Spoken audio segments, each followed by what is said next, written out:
The diner was almost empty when he noticed her hand. A young waitress, no older than 20, balancing plates with trembling fingers wrapped in a crude bandage. Her smile wavered every time someone asked if she was okay. Most people ignored it. Most people always did. But not him. Because the man at the corner booth wasn't just another customer. He was a soldier, undercover, carrying the weight of wars no one else in that room would ever know. And something about that broken hand told him this battle was different. Before I tell you what happened next, tell me in the comments where you're watching from. I love knowing who's listening that he studied her carefully, the way she tucked her arm behind her back when she thought no one was looking, the way her eyes darted toward the front window, as though she expected someone to walk in at any moment. Pain wasn't foreign to him. He had seen it carved across the faces of allies and enemies alike, but this was different. This was hidden pain, silent and bruised. When she set a coffee cup in front of him, he spoke softly. "Rough day." Her eyes widened, then softened, as if she hadn't heard kindness in a long time. But before she could answer, the bell over. The door rang, and the air inside the diner shifted. A man walked in. Heavy boots, a glare that silenced every conversation. He scanned the room until his gaze landed on her. She froze, her injured hand trembling against the tray.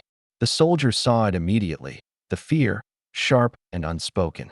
And in that moment, his training whispered to him, "Observe, assess, protect." The waitress whispered, almost to herself, "I'll be right back." But her steps faltered.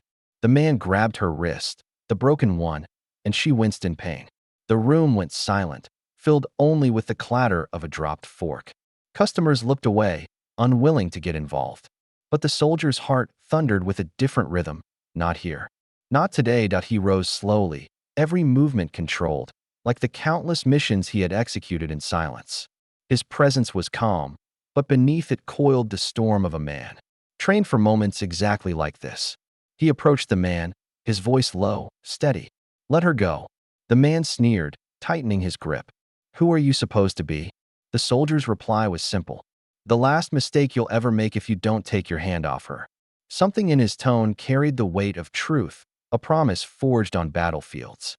The diner, once filled with hesitation, now seemed to lean in, every breath held, every pair of eyes waiting. For a second, the man wavered, then released her with a shove. The waitress stumbled back, clutching her arm, but the soldier didn't strike, though every instinct begged for it. Instead, he placed himself between her and the man, a wall no threat could cross. "Walk away," he ordered. And to everyone's shock, the man did, mumbling curses as he pushed out into the night. The silence that followed was broken by the sound of quiet sobbing. The waitress sank into a booth, tears falling against the sleeve of her uniform. She whispered, "No one ever stands up for me." The soldier sat across from her, his voice softer now. "You're stronger than you think. But no one should face battles like that alone." Customers who had stayed silent began to murmur, shame creeping into their voices.